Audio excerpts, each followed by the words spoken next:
Rio Fernanda, pelaku penganiayaan seorang ketua KPPS saat pemungutan suara pemilu ditangkap unit pidana umum Polrestabes Palembang.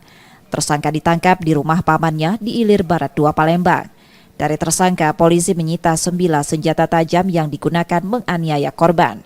Pada polisi, tersangka mengaku penganiayaan dipicu tersangka kesal pada korban yang tidak mendahulukan istrinya yang tengah hamil untuk mencoblos.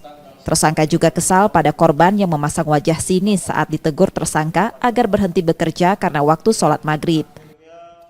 Istrinya dalam kondisi sedang hamil, simpulnya adalah minta dispensasi supaya didahulukan. Namun ada sebuah perkataan yang kurang menyenangkan menurut korban, karena ada informasi yang mencobloskan saudaramu bukan istrimu. Artinya yang mencoblos kan bukan hamil, kalau mungkin yang hamil pasti akan didahulukan. Karena yang mencoblos bukan yang hamil, bukan istrinya yang sedang hamil, istrinya hanya mengantarkan saja saudarinya. Itulah yang penolakan itu yang menyebabkan kejengkelan.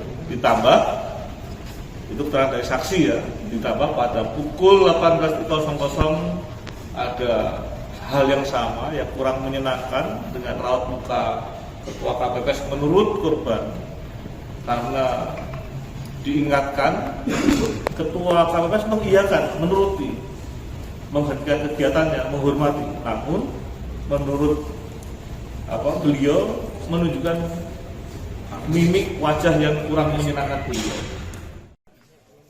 Kini tersangka ditahan di Polrestabes Palembang untuk proses hukumnya dan terancam hukuman 5 tahun penjara.